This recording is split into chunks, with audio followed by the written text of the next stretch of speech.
30-35 कांडी बनवायची असेल आणि 2-2.5 किलोचं वजन बनवायचं असेल तर 8-9-10 महिन्याचा जो ऊस असतो त्यावेळेला आपल्याला 15 ते 16 पानं अशी चांगली राहणं गरजेचं आहे, जेणेकरून आपल्याला शेवटपर्यंतचं जे काही ऊसाचं वजन आहे ते टिकून आपण ठेवू शकतो. नत्र असेल, पूरद असेल, पाल असेल, या 3 जे मुख्य अन्नद्रव्य आहे त्याचा खूप महत्त्वाचा रोल आहे. कारण की याच्यातून आपण जे आपण म्हणतो 100 टन 150 टन ऊस उत्पादन घेणार आहे तेवढ्या प्रमाणामध्ये आपल्याला अन्नद्रव्य जमिनीमध्ये देणं फार गरजेचं असतं. फुटव्यांची संख्या जर आपल्याला चांगल्या प्रकारे राखायची असेल तर अंतर मशागत हा खूप महत्त्वाचा मुद्दा आहे. जेवढे तण तुमच्या ऊस पिकामध्ये राहतील तेवढं तुमची जे काही ऊसाची वाढ असेल, फुटव्यांची संख्या असेल तुमची कमी राहणार. त्याच्यामुळे तण व्यवस्थापन तुम्हाला करणं गरजेचं आहे. तुमच्याकडे चांगलं कुजलेलं जर शेणखत असेल तर त्याचा वापर जो आहे तुम्हाला मशागतीपूर्वी करायचा आहे. त्यामुळे माझं शेतकऱ्यांना एकच म्हणणं असेल की तुम्हाला जर तुम्ही 150 टन 100 टन ऊस उत्पादन म्हणताय तर त्यासाठी एकत्रित अन्नद्रव्य व्यवस्थापन हे तुम्हाला करणं फार गरजेचं आहे. शेतकरी बंधूंनो नमस्कार, मी आपला ॲग्री डॉक्टर तेजस कोल्हे. आज माझ्या सोबत आहेत अतुल टेमगिरे, जे की आपल्याला ऊस उत्पादनाविषयी माहिती देणार आहेत. मित्रांनो, आपलं स्वप्न नक्कीच असेल की ऊसाचं उत्पादन आपल्याला 100 metric tonne, 120 metric tonne, 150 metric tonne हे आपण ऐकतोय, पण ते आपण साध्य करू शकतो का? तर याविषयी जरूर मार्गदर्शन अतुल सर आपल्याला करतील आणि आपलं स्वप्न साकार होण्यासाठी निश्चितच आपल्याला काही महत्त्वाच्या गोष्टी किंवा महत्त्वाच्या या सूचना या व्हिडिओच्या माध्यमातून मिळतील. तर मित्रांनो, या व्हिडिओचा आपण नक्की पूर्ण व्हिडिओ बघा. ॲग्रोस्टारच्या यूट्यूब चॅनलला जर सबस्क्राईब केलं नसेल तर सबस्क्राईब करा, बेल आयकॉनवर क्लिक करा, जेणेकरून यूट्यूबवर आपले जे नवनवीन व्हिडिओ येतात, ऊसच काय पण इतरही पिकांविषयीचे व्हिडिओ असतात, तर त्या व्हिडिओची माहिती मिळवण्यासाठी बेल आयकॉनवर आपण क्लिक जरूर करा. ऊसाचं 100 मेट्रिक टनापेक्षा जास्त उत्पादन काढायचे. गेल्या व्हिडिओमध्ये आपण बरीचशी माहिती पाहिली, जसं की वाण निवड असेल, त्यानंतर लागवडीची पद्धत असेल, रोपांची निवड असेल, या सर्व बाबींबद्दल आपल्याला अतुल सरांनी अतिशय चांगलं मार्गदर्शन केलं. मित्रांनो, ती माहिती निश्चितच आपल्या फायद्याची ठरली असेल. पुढील व्हिडिओमध्ये आपण ऊसामध्ये असणारी आंतरमशागत, त्या आंतरमशागतीचं महत्त्व आणि काही रासायनिक किंवा जे काही अन्नद्रव्य व्यवस्थापन आहे तर त्या 2 गोष्टीविषयी प्रामुख्याने माहिती पाहूया. मी अतुल सरांना विचारू इच्छितो की आंतरमशागतीचं महत्त्व काय ते तर पहिलं सांगा, त्यानंतर मग आंतरमशागत काय करायची, कशी करायची, कधी करायची याविषयी आपण जरूर बोलूया. महत्त्वाचा म्हणजे मुद्दा तुम्ही याविषयी म्हणजे आता या ठिकाणी मांडलेला आहे. आंतरमशागत ही सर्वच पिकामध्ये खूप महत्त्वाचीच असते, परंतु ऊस पिकामध्ये त्याचं एक वेगळं महत्त्व आहे. कारण की ऊस पिकामध्ये जी काही वाढीची अवस्था असते त्या वाढीच्या अवस्थेमध्ये आपल्याला जे काही टिलर्स जे आपण म्हणतो, फुटवे जे आपण म्हणतो, ते फुटव्यांची संख्या जर आपल्याला चांगल्या प्रकारे राखायची असेल तर आंतरमशागत हा खूप महत्त्वाचा मुद्दा आहे.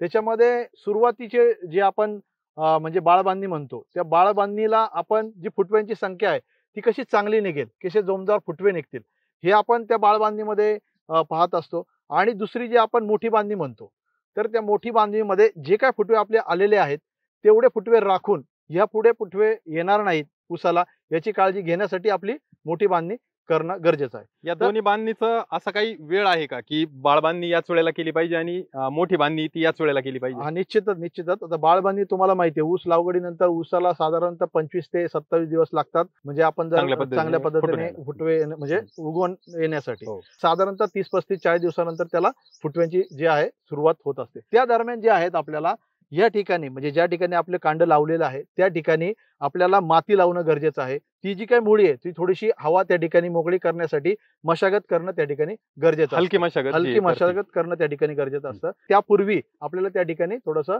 युरिया म्हणा म्हणजे नत्रयुक्त खतांचा वापर जो आहे त्या ठिकाणी आपल्याला करायचा असतो, जेणेकरून ती मातीआड गेल्यानंतर जो फुटव्यांचा जो काय आपण म्हणतो जोमदार फुटवे ते त्या ठिकाणी येण्याला मदत होत असते. म्हणून त्या ठिकाणी आपल्याला सुरुवातीच्या म्हणजे 40-45 दिवसानंतर ती आपल्याला छोटीशी बांधणी किंवा आपण म्हणतो त्या याच्यामध्ये काही जण खुरपणी म्हणतात त्या ठिकाणी ते आपल्याला करणं सुरुवातीच्या कालावधीमध्ये महत्वाचं असतं. आणि या 2 बांधणीमध्ये आपल्याला अंतर म्हणजे सुरुवातीला 40-45 दिवसाला हे केल्यानंतर जवळजवळ 90 ते 120 दिवसानंतर आपल्याला जी मोठी बांधणी आहे तो कालावधी तो नंतरचा कालावधी असतो. मोठी बांधणी करताना आपण 60 दिवसाचं अंतर ठेवलं किंवा 90 दिवसाचं ठेवलं हे योग्य आहे की काही आपल्या पिकाची परिस्थिती पाहूनच आपण निर्णय घेणं योग्य आहे? नाही, पिकाची परिस्थिती पाहून निर्णय घेणं योग्य आहे. म्हणजे आपल्याला सुरुवातीला किती फुटवे आलेले आहेत त्याच्यानुसारच आपल्याला जी काय आहे मोठी बांधणीची जी काय वेळ आहे ती आपण ठरवणं गरजेचं आहे. साधारण आपण जे मागच्या व्हिडिओत चर्चा केल्याप्रमाणे 10 फुटवे एका ऊसाला असणं गरजेचं आहे, तर ते 10 फुटव्यानंतर ही मोठी बांधणी करणं आवश्यक आहे. नक्की म्हणजे जे फुटव्याची संख्या आपल्याला जी काही शेवटपर्यंत ठेवायची आहे त्याच्यामध्ये आपल्याला एका डोळ्याला किंवा आपण याला एका बडला म्हणतो आपण 10 फुटवे राखणं गरजेचं आहे. ते 10 फुटवे आल्यानंतर जी आपल्याला मोठी बांधणी करणं गरजेचं आहे, जेणेकरून पुढील फुटवे जे आहे आपल्याला थांबवायचे आहेत आणि त्या 10 फुटव्यांची जी काही वाढ जी आहे आपल्याला चांगल्या प्रकारे करून घ्यायची. मागच्या व्हिडिओमध्ये काही शेतकऱ्यांच्या कमेंट आल्या होत्या की काहींना फुटवे जास्त येण्याचे पण प्रॉब्लेम आलेले, म्हणजे फुटवे हे जास्त येतात असे पण काही शेतकऱ्यांनी कमेंट केल्या होत्या. मग ते जास्त फुटवे कसे थांबवणार आपण? नाही, जास्त फुटवे कसे आहेत आपल्याला सुरुवातीच्या कालावधीमध्ये आपण जे काही जर चांगली मशागत केली, जे जोमदार फुटवे आहेत ते आपल्याला सुरुवातीच्या कालावधीमध्ये ठेवायचे आहेत आणि त्याच्यानंतर जे काही आपल्याला माती आपण लावणार आहे, म्हणजे आपण 120 दिवसामध्ये जे आपण म्हणतो मोठी बांधणी करायची 10 फुटवे आल्यानंतर, ती आपण जर आपले सुरुवातीला 10 फुटवे जोमदार आले असेल तर त्यानंतर तुम्ही मोठी बांधणी करू शकता, जेणेकरून जे नंतरचे येणारे जे काही फुटवे जास्त प्रमाणामध्ये ते थांबतील. आणि कमी फुटवे आल्यानंतर तुम्ही सांगितल्या पद्धतीनेच की आपण नत्रसारख्या खतांचा वापर करू शकतो आणि फुटव्यांना चालना देऊ शकतो. मला एक असं जाणवलं की ही आंतरमशागत आणि त्यासोबत अन्नद्रव्य व्यवस्थापन हे दोन्ही कुठेतरी लिंक होतंय किंवा एकत्र त्याचा मेळ साधणं गरजेचं आहे का? काय याविषयी काय बोलाल? नक्कीच, नक्कीच. म्हणजे ज्यावेळेला आपण मशागत करत असतो, त्यावेळेला आपल्याला अन्नद्रव्याच्या व्यवस्थापनामध्ये खूप लक्ष देणं गरजेचं आहे. म्हणजे वेगवेगळ्या प्रकारचे, जसं आता ऊस पीक आहे. ऊस पिकामध्ये तुम्हाला माहिती आहे, नत्र असेल, स्फुरद असेल, पालाश या 3 जे मुख्य अन्नद्रव्य आहे, याचा खूप महत्त्वाचा रोल आहे. कारण की याच्यातून आपण जे आपण म्हणतो 100 टन, 150 टन ऊस उत्पादन घेणार आहे, तेवढ्या प्रमाणामध्ये आपल्याला अन्नद्रव्य जमिनीमध्ये देणं फार गरजेचं गरजेचं असतं. आपल्याला अन्नद्रव्य व्यवस्थापनामध्ये लागवडीच्या आधी जे काही नत्र, स्फुरद, पालाशची जी मात्रा आहे ते देणं गरजेचं असतं.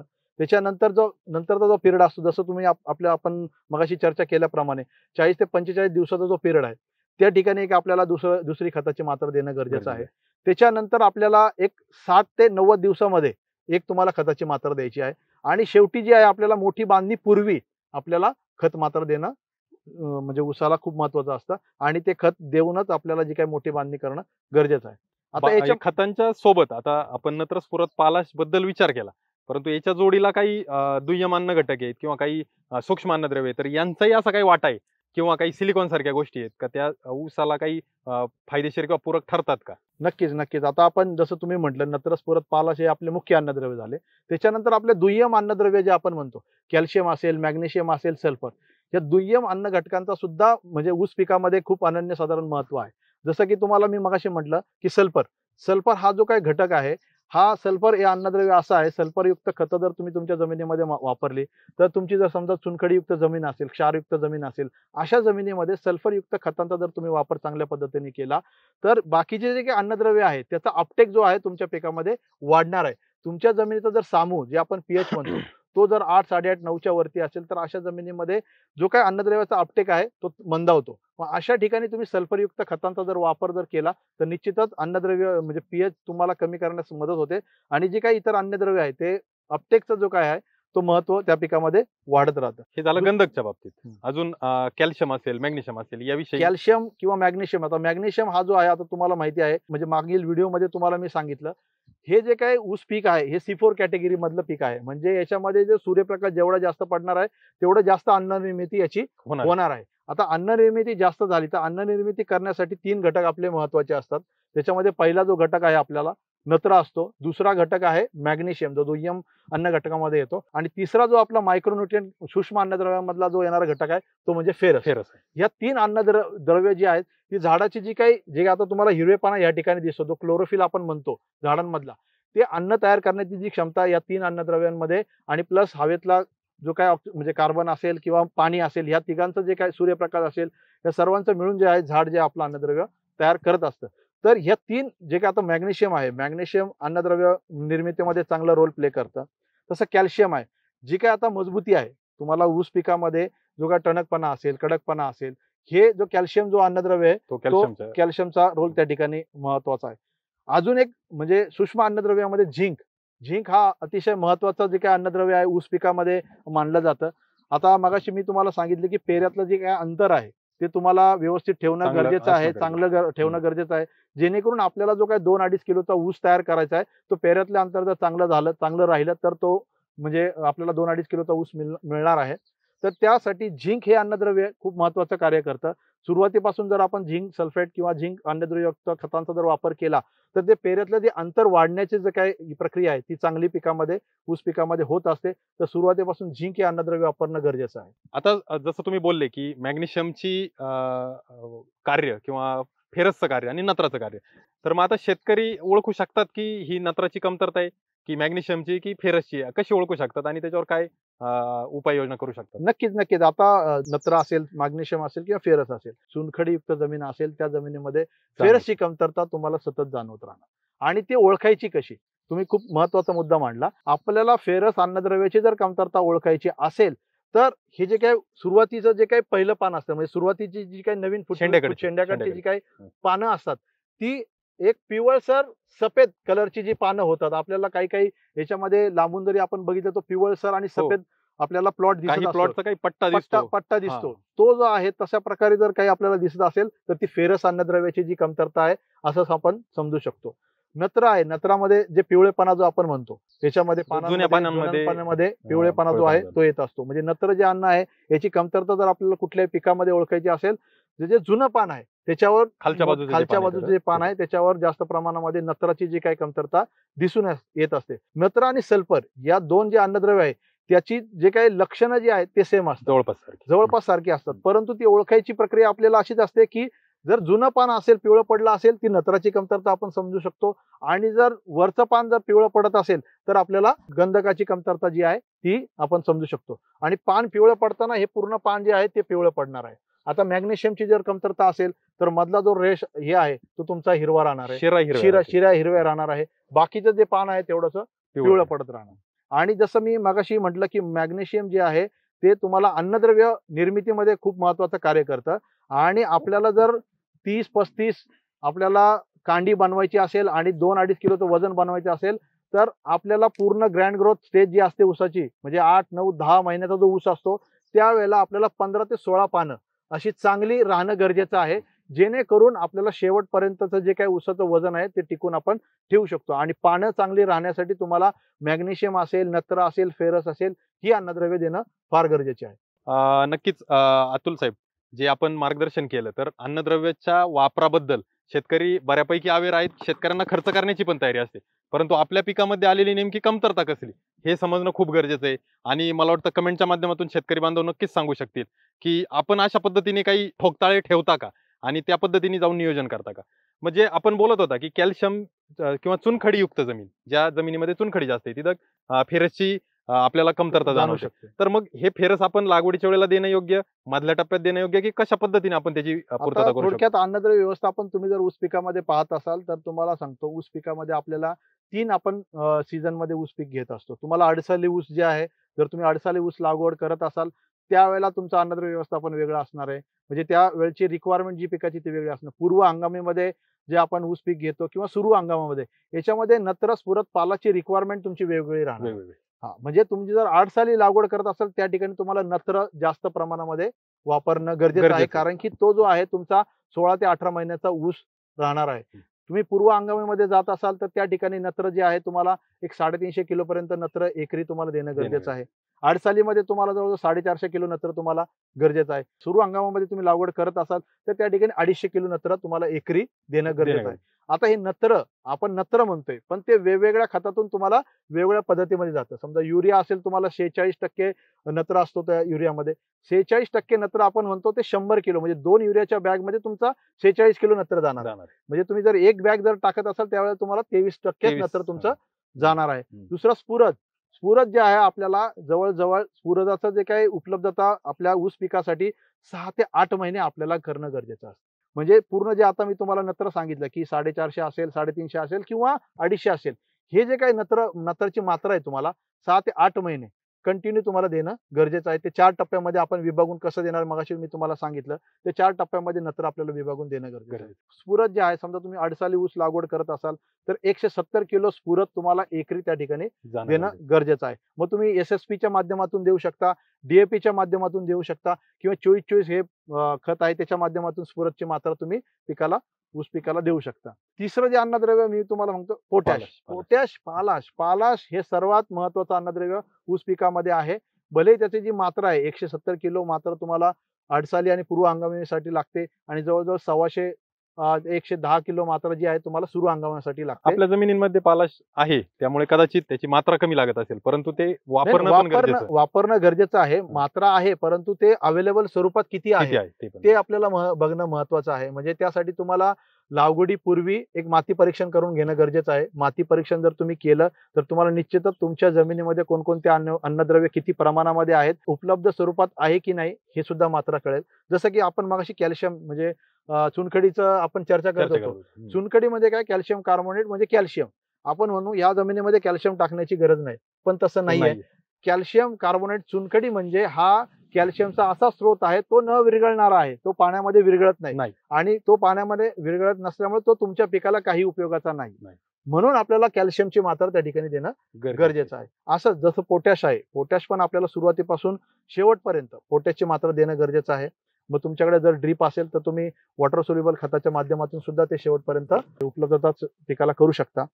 मगाशी तुम्ही फेरस असेल, झिंक असेल, हे कधी आणि कशा पद्धतीने वापरायचं हे तुम्ही मगाशी विचारलं. तर त्याच्यामध्ये महत्वाचे 2 मुद्दे आहेत. एक तर सुरुवातीला जे आपण बेसल डोस म्हणतो लागवडीपूर्वीचा जो डोस आहे, तर लागवडीपूर्वीच्या डोसमध्ये सुद्धा आपल्याला जसं नत्रस पुरत पालाश वापरणं गरजेचं आहे. नत्राचं जे काही लागवडीच्या पूर्वी युरियाचा वापर तुम्ही करू नका. शक्यतो त्या ठिकाणी DAP असेल, 24-24-0 असेल, 10-26-26 असेल, अशा खतांचा तुम्ही सुरुवातीच्या अवस्थेमध्ये लागवडीच्या वापर करू शकता. शक्यतो युरियाचा वापर जो आहे सुरुवातीच्या काळामध्ये करायचा नाही. बेसल डोस मध्ये ज्या वेळेला मी तुम्हाला सांगितलं आहे 40-45 दिवसामध्ये जे आपल्याला माती थोडीशी हे करून त्या ठिकाणी डखरणी करून आपल्याला त्या ठिकाणी युरियाची मात्रा देऊन ते करणं गरजेचं आहे. त्या ठिकाणी जरूर आपल्याला युरियाचा वापर करायचा, जेणेकरून आपले फुटवे जो आहे तो चांगल्या प्रकारे त्या ठिकाणी निघणार आहेत. फेरस सल्फेट असेल, झिंक सल्फेट असेल किंवा मॅग्नेशियम सल्फेट असेल, हे सुरुवातीला किंवा सल्फर असेल, हे बेसल डोस मध्ये तुमचं जाणं गरजेचं आहे. सुरुवातीला का देणं गरजेचं आहे? कारण की याचा उपलब्ध होण्याचा कालावधी प्रत्येकाचा वेगवेगळा आहे. जसं नत्र असेल, नत्र प्रत्येक खतामध्ये आपण जे नत्र देतो त्याचा उपलब्ध होण्याचा कालावधी वेगळा आहे. स्फुरद असेल, स्फुरद आपण तुम्ही DAP मधून दिलं तर त्याचा उपलब्ध होण्याचा कालावधी 15 ते 20 दिवसाचा असतो. तुम्ही SSP मधून दिलं त्याचा कालावधी जास्त आहे. तुम्ही बाकीच्या आपण विद्राव्य खतामधून दिलं तर तो लवकर उपलब्ध होऊ शकतो. त्याच्यामुळं सुरुवातीच्या बेसल डोस मध्ये तुम्हाला एक तर नत्र, स्फुरद, पालाश प्लस त्याबरोबर मॅग्नेशियम सल्फेट, फेरस सल्फेट असेल, झिंक सल्फेट याचा वापर सुरुवातीला करायचा. आणि त्याच्यानंतर जे आपली 40 ते 45 दिवसाला जी काही आपण खतं वापरणार आहोत, जे आपल्याला फुटवे निघण्यासाठी चांगलं आहे, त्या ठिकाणी आपल्याला नत्राचा वापर त्या ठिकाणी करणं गरजेचं आहे. आणि 60 ते 90 दिवसामध्ये जो डोस द्यायचा आपल्याला, त्या ठिकाणी पुन्हा एकदा तुम्हाला नत्र, स्फुरद, पालाश असेल, मॅग्नेशियम असेल, सल्फर असेल, झिंक असेल आणि फेरस असेल, या अन्नद्रव्याची पूर्तता त्या ठिकाणी करणं गरजेचं आहे. आपण एकात्मिक अन्नद्रव्य व्यवस्थापनाबद्दल सुद्धा ऐकलं असेल. एकात्मिक अन्नद्रव्य व्यवस्थापन म्हणजे काय, रासायनिक खताबरोबर तुम्हाला सेंद्रिय खतांचा किंवा हिरवळीच्या खतांचा यांचा वापर करणं पण फार गरजेचं आहे.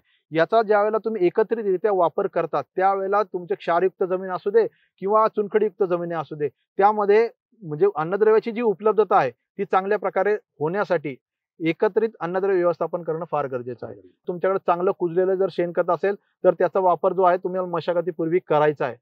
मी परत एकदा सांगतो, चांगलं कुजलेलं शेणखताचा वापर तुम्ही या ठिकाणी करा. जर तुमचं शेणखत कुजलेलं नसेल आणि त्याचा जर वापर तुम्ही त्या ठिकाणी केला तर ते शेणखत कुजण्यासाठी त्याचा कालावधी परत तो तुम्हाला 1.5 महिने 2 महिने तो कालावधी घेणार. त्याच्यानंतर ते तुमच्या पिकाला लागू होणार आहे आणि त्या कालावधीमध्ये ते कुजण्यासाठी त्या जमिनीमध्ये तुम्ही ज्या ठिकाणी ते शेणखत टाकलेलं आहे त्या जमिनीमधले काही अन्नद्रव्य असतील, मायक्रो ऑर्गॅनिझम असेल, त्याचा वापर जो आहे तो शेणखत कुजवण्यासाठी होत असतो. त्याच्यामुळं आपल्या पिकासाठी त्याचा वापर मग कमी होत असतो. म्हणून चांगलं कुजलेलं शेणखत जे आहे तेच तुम्हाला सुरुवातीला वापरायचं आहे. आता हिरवळीचं खत, काही शेतकरी धेंच्या असेल, ताग असेल, हे हिरवळीच्या खताचा सुद्धा वापर करतात. तर ते आपल्याला कधी करायचं आहे, म्हणजे आपल्याला लागवड करण्यापूर्वी आपल्याला जे आहे त्याची पेरणी करायची आहे आणि फुलोरा अवस्था पूर्वी म्हणजे फुलोरा अवस्था येण्याच्या सुरुवात झाल्यानंतर लगेच आपल्याला त्याची जी आहे ती जमिनीमध्ये ट्रॅक्टरच्या साहाय्याने गाडणं फार गरजेचं आहे. हिरवळीचं खत असू दे, त्याच्यामध्ये ताग, धेंच्या हे जर जमिनीमध्ये तुम्ही जर गाडलं आणि ते त्या ठिकाणी कुजलं, चांगल्या प्रकारे जर कुजलं, ते चांगलं उत्तम हिरवळीचं खत म्हणून ते काम करणार आहे. जमिनीमध्ये कुठल्याही म्हणजे अन्नद्रव्य तुम्ही जे काही खतं टाकता त्याचं उपलब्ध करण्यासाठी काही जीवाणू कार्यरत असतात आणि ते जीवाणू जे कार्यरत होतात ते या सेंद्रिय कर्ब तुमच्या जमिनीमध्ये किती आहे याच्यावर त्यांची संख्या ठरली राहते आणि त्याच्यामुळं तुमचं जे काही अन्नद्रव्य उपलब्धतेचा जो वेग आहे तो वाढणार आहे. त्याच्यामुळं तुम्ही सेंद्रिय आणि हिरवळीचं खत सुरुवातीच्या कालावधीमध्ये त्याचा वापर निश्चित करा. त्याच्यानंतर आपण रासायनिक खताचा वापर करणार आहोत. त्याच्यामध्ये जसं काही निंबोळी पेंट आहे सेंद्रिय खतामध्ये निंबोळी पेंटचा सुद्धा सुरुवातीला वापर करणं गरजेचं आहे. जेणेकरून सुरुवातीला काही हुमणी असेल किंवा बाकी इतर काही जे काही सॉइल बॉर्न डिसीज असतील ते म्हणजे कंट्रोल करण्यासाठी निमॅटोड थोड्याफार प्रमाणामध्ये जमिनीमध्ये असतील तर म्हणजे आपल्याला निंबोळी पेंटचा जो वापर आहे तो अतिशय फायदेशीर ठरत असतो. परंतु आता मी सांगितलं तुम्हाला नत्र स्फुरद पाला जे आहे 6 ते 8 महिने नत्र असेल किंवा तुम्हाला स्फुरद असेल आणि शेवटपर्यंत तुम्हाला पोटॅश द्यायचं आहे. हे झालं प्रत्येक स्टेज वाईज तुम्हाला मी अन्नद्रव्य कशा पद्धतीने आणि कधीपर्यंत देणं गरजेचं आहे हे सांगितलं. जसं आपण म्हणजे एकत्रित अन्नद्रव्यामध्ये रासायनिक खतं आणि सेंद्रिय खतं आणि हिरवळीचा खतं जसा वापर बघितला त्याचप्रमाणे आपल्याला जीवाणू खतं जे आहेत याचा सुद्धा वापर करणं फार गरजेचं आहे. जीवाणू खतामध्ये असतील तुमचं स्फुरद विरघळणारे जीवाणू असतील, पोटॅश उपलब्ध करणारे जीवाणू असतील किंवा नत्र स्थिरीकरण करणारे जीवाणू असतील त्याचा वापर करणं गरजेचं आहे. ऊस पिकामध्ये ॲसिटोबॅक्टर असेल जे नत्र स्थिरीकरण करण्यासाठी मदत करतं तर ते जीवाणू आपल्याला त्या ठिकाणी वापरणं गरजेचं आहे. स्फुरद विरघळणारे जीवाणू आणि पोटॅश उपलब्ध करणारे जीवाणू हे जीवाणू आहेत हे वापरणं का गरजेचं आहे. जे आपण रासायनिक खत जमिनीमध्ये टाकतो ते जे खत आहे ते पिकाला लगेच लागू होत नाही किंवा ते खाण्याच्या अवस्थेमध्ये नसतं. त्याला खाण्याच्या अवस्थेमध्ये निर्माण करण्याची जी प्रक्रिया आहे ती या जीवाणूंमुळे होत असते. त्याच्यामुळे सेंद्रिय जे आपण म्हणजे सेंद्रिय पदार्थ जे टाकतो ते ह्या कारणासाठी टाकतो की हे जीवाणूची जी काही संख्या आहे ती आपल्या जमिनीमध्ये वाढावी आणि ही जीवाणू संख्या तुमच्या जमिनीमध्ये जेवढी वाढेल तेवढं तुम्ही जेवढं रासायनिक खतं टाकणार आहे त्याचं उपलब्ध करण्याची जी प्रक्रिया तुमची चांगल्या प्रकारे होणार आहे. आता तुम्हाला स्फुरद विरघळणारे जीवाणू म्हणजे स्फुरद काय करतं जे काही तुम्ही SSP किंवा DAPच्या माध्यमातून स्फुरदचा जो काही या ठिकाणी खतं देता ते डायरेक्ट खत पिकाला लागू होत नाही. त्याच्यासाठी तुम्हाला स्फुरद विरघळणारे जीवाणू टाकले तर त्याची प्रक्रिया त्या रासायनिक खतावर होते आणि ते उपलब्ध अवस्थेमध्ये निर्माण होतं आणि ते मुळाद्वारे पिकामध्ये शोषलं जातं. त्याच्यामुळे जीवाणू खतांचा सुद्धा वापर तुम्हाला या ठिकाणी करणं गरजेचं आहे. त्यामुळं माझं शेतकऱ्यांना एकच म्हणणं असेल की तुम्हाला जर तुम्ही 150 टन 100 टन ऊस उत्पादन म्हणताय तर त्यासाठी एकत्रित अन्नद्रव्य व्यवस्थापन हे तुम्हाला करणं फार गरजेचं आहे. रासायनिक, सेंद्रिय किंवा हिरवळीचे खत आणि जीवाणू खत या तिन्हींचा संगम जो आहे तो तुम्हाला या ठिकाणी अन्नद्रव्य व्यवस्थापनामध्ये करायचा आहे. सेंद्रिय खतांचा वापर ज्या वेळेला आपण करतो त्याचबरोबर पांढरी मुळी वाढण्यासाठी जसं मार्केटमध्ये ह्युमिक युक्त खतं मार्केटमध्ये उपलब्ध आहेत त्याचप्रमाणे जसं की आपलं ह्युमिक युक्त खत जे आहे भूमिका जे खत आहे त्याचा सुद्धा वापर तुम्ही सुरुवातीच्या म्हणजे बेसल डोस तुम्ही ज्या वेळेला वापरता त्यावेळेला तुम्ही भूमिकाचा वापर त्या ठिकाणी करणं गरजेचं आहे. जेणेकरून तुमची जी काही पांढरी मुळी आहे ती वाढण्याची प्रक्रिया आहे ती फास्ट होईल आणि जेवढी पांढरी मुळी तुमची वाढणार आहे तुमचं अन्नद्रव्य चांगल्या प्रकारे शोषलं जाणार आहे आणि तुमची फुटवे सुरुवातीच्या कालावधीमध्ये फुटव्यांची संख्या जर तुम्हाला चांगली राखायची असेल तर बेसल डोसमध्ये किंवा जे तुम्ही 45 दिवसामध्ये जो डोस लावणार आहे त्या डोसमध्ये तुम्हाला जे काही भूमिकाचा वापर जो आहे तो करायचा आहे. तसंच आपल्याकडे जे काही आता मगाशी मी म्हटलं तुम्हाला जीवाणू खतांचा जर तुम्ही वापर करत असाल पण त्याचबरोबर तुम्ही जर मार्केटमध्ये जे काही जीवाणू उपलब्ध करणारे जसं खतं उपलब्ध आहेत त्याचप्रमाणे संचार एक जे खत आहे ॲग्रोस्टारचं त्याच्यामध्ये सुद्धा वेगवेगळ्या प्रकारचे जीवाणू आहे त्याचा एकत्रित संगम ह्या खतामध्ये एका दाण्यामध्ये केलेला आहे. त्याच्यामध्ये वेगवेगळ्या प्रकारचे पोटॅश उपलब्ध करणारे जीवाणू असतील किंवा नत्र स्थिरीकरण करणारे जीवाणू असतील या सर्वांचा जो काही एकत्रितरित्या त्या ठिकाणी वापर केलेला आहे ते जर तुम्ही त्या ठिकाणी जमिनीमध्ये टाकलं म्हणजे 60 ते 70 दिवसाचा जो काही तुम्ही डोस टाकणार आहे त्या डोसमध्ये निश्चितच या खताचा संचार या खताचा तुम्ही त्या ठिकाणी वापर करा. तुम्हाला अन्नद्रव्य उपलब्ध करण्यासाठी या खताचा निश्चितच चांगल्या प्रकारे वापर होणार आहे. नक्कीच शेतकरी बंधूंनो खूप सारा अभ्यास आणि अनुभवातून अतुल सर ऊस पिकाविषयी जे काय अन्नद्रव्य व्यवस्थापन आहे ह्या अतिमहत्वाच्या विषयावर या ठिकाणी आपल्याला त्यांनी माहिती दिली आणि खरोखरच माहिती खूप उपयुक्त आहे असं मी समजतो. पण मला असं वाटतं की ही माहिती आपल्याला एका चार्टच्या स्वरूपात जर मिळाली तर ती आपल्याला खूप उपयुक्त राहील. तर स्क्रीनवर दिसत असलेला जो चार्ट आहे तर त्यामध्ये तुम्ही पाहू शकता की ऊस पिकासाठी आपल्याला अन्नद्रव्य व्यवस्थापन करायचं असेल तर कोणत्या अन्नद्रव्याचा किंवा कोणत्या ग्रेडचा किंवा कोणत्या खताचा आपण वापर केला पाहिजे आणि तो कोणत्या वेळेला केला पाहिजे तर याचा आपण निश्चित उपयोग करू शकता स्क्रीनशॉटच्या माध्यमातून अथवा हा व्हिडिओ आपण सेव्ह करून ही माहिती आपल्या सोबत कायमस्वरूपी ठेवू शकता. आपल्या कमेंटच्या माध्यमातून आम्हाला आपण जरूर कळवा की ही माहिती आपल्याला कशी वाटली. आपण आंतरमशागत बोलत होतो ते बोलत असताना आपण अन्नद्रव्य बऱ्यापैकी कव्हर केले. तर अन्नद्रव्याचा वापर ऊसामध्ये फक्त जमिनीद्वारेच केला पाहिजे की काही फवारणीद्वारे पण काही असे अन्नद्रव्य ते वापरले पाहिजे किंवा ते वापरले तर फायदा होईल त्याविषयी आपण काय सांगा? निश्चितच आता जसं मी तुम्हाला म्हटलं की जेवढं पानांची रुंदी किंवा ही जी काही रुंदी आहे पानांची तुम्ही जेवढी चांगली राखाल तेवढं तुम्हाला अन्नद्रव्य चांगलं होणार आहे आणि तेवढं तुमचा ऊस जो आहे पोचणार आहे. मग त्याच्यासाठी काही वेळेला काय होतं जसं मी तुम्हाला सांगितलं आता की काही शेतकरी सेंद्रिय खतं किंवा हिरवळीच्या खतांचा किंवा जीवाणू खतांचा वापर केला नाही शेतकऱ्यांनी आणि रासायनिक खतांचाच वापर केला तर चुनखडीयुक्त जमीन असेल क्षारयुक्त जमीन असेल त्या ठिकाणी अन्नद्रव्य उपलब्ध होण्याची क्षमता जी आहे थोडीशी कमी होते. मग ह्या ठिकाणी तुम्हाला वरून फवारणीच्या द्वारे अन्नद्रव्य व्यवस्थापन करणं फार गरजेचं आहे. फवारणीद्वारे खताचं व्यवस्थापन करत असताना आपल्याला 19-19 हे खत जे आहे सुरुवातीच्या कालावधीमध्ये फुटव्यांची चांगली वाढ होण्यासाठी 19-19 प्लस शुगर कॅन स्पेशल ॲग्रोस्टारचं शुगर कॅन स्पेशल जे आहे ज्यामध्ये ह्युमिक फल्विक आणि त्याचे डेरिव्हेटिव्ह हे ह्या शुगर कॅन स्पेशलमध्ये आहे त्याचा वापर आपल्याला सुरुवातीच्या कालामध्ये फुटव्याची संख्या चांगली होण्यासाठी 19-19 बरोबर फवारणीच्या माध्यमातून करायचं आहे. 19-19 आपल्याला प्रति लिटर जे आहे ते तुम्हाला 3 ते 4 ग्रॅम प्रति लिटर वापरायचं आहे आणि शुगर कॅन स्पेशल जे आहे त्याचा एकरी जो डोस आहे तो 500 ग्रॅमचा जो आहे तो फवारणीच्या माध्यमातून आपल्याला घ्यायचा. त्याच्यानंतरचा जो कालावधी आहे 12-61 ज्या ठिकाणी स्फुरदची मात्रा आपल्याला चांगल्या प्रकारे राखणं गरजेचं आहे फुटव्यांसाठी तर त्या ठिकाणी तुम्ही 12-61 बरोबर झिंक असेल किंवा फेरस असेल या दोन अन्नद्रव्यापैकी एक अन्नद्रव्य घेऊन त्याची फवारणी त्या ठिकाणी करू शकता. झिंक या अन्नद्रव्यासाठी झिंक 39% जो झिंक आहे हे ॲग्रोस्टारचं त्याचा देखील तुम्ही जवळजवळ 80 ते 90 दिवसाचं पीक झाल्यानंतर त्याचा देखील वापर त्या ठिकाणी करू शकता.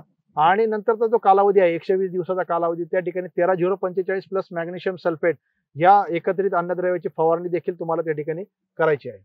म्हणजे एकूण आपण अन्नद्रव्य व्यवस्थापन जमिनीतून असेल, सेंद्रिय असेल, जीवाणू खतं असतील, हिरवळीची खतं असतील आणि फवारणी असेल या सर्वांच्या माध्यमातून आपण ऊसाचं जे काही पोषण आहे तर त्यावर आपण भर दिलाय. पण हे करत असताना ऊसामध्ये जे काही तणांची समस्या येते आणि तण व्यवस्थापन हे तितकंच महत्वाचं आहे तर त्याविषयी आपल्याला नेमकी तण व्यवस्थापन करायचं कधी आणि कोणत्या पद्धतीने करणं संयुक्तिक राहील. एकतर ऊसामध्ये आपण मशागती 2-3 करत असतो त्यामुळे थोडासा आपला भार हलका होतोय पण तरी त्यातून काही जे तण उरतंय तर त्यासाठी आपण काही मार्गदर्शन सुचवा.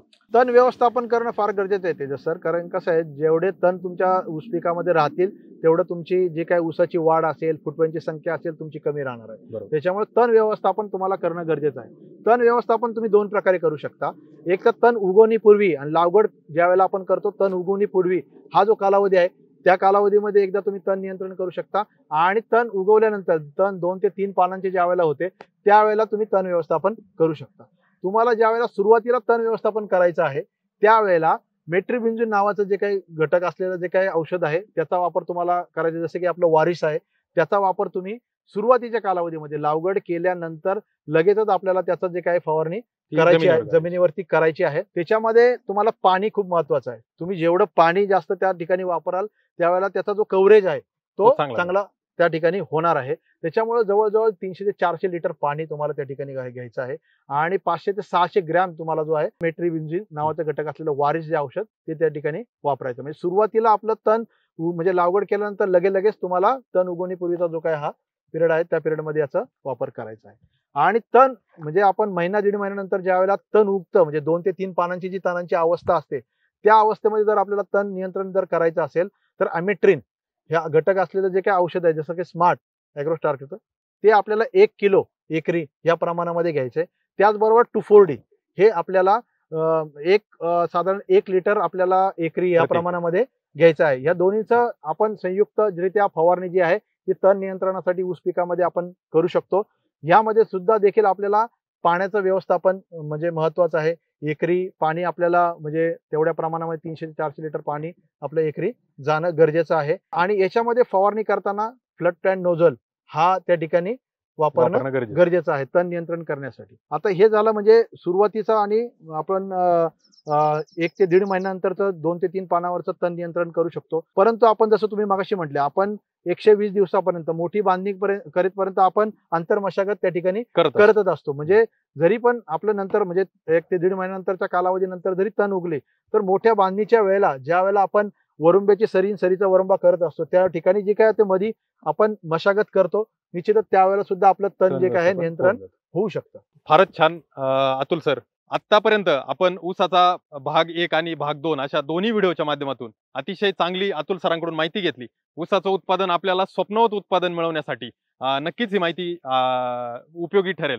मित्रांनो, कमेंटच्या माध्यमातून आपणही कळवा ही माहिती आपल्याला कशी वाटली. आपल्या इतरही मित्रांना हा व्हिडिओ शेअर करा आणि ॲग्रोस्टारचे नवीन व्हिडिओ आपल्याला इतर पिकांचे कोणते व्हिडिओ आपल्याला पाहिजे तर त्याविषयी कमेंट करून कळवा, जेणेकरून आम्हाला पुढील व्हिडिओ बनवण्यासाठी याची मदत होईल. ॲग्रोस्टारचा YouTube चॅनल जर आपण सबस्क्राईब केला नसेल तर तो सबस्क्राईब करायला विसरू नका. धन्यवाद.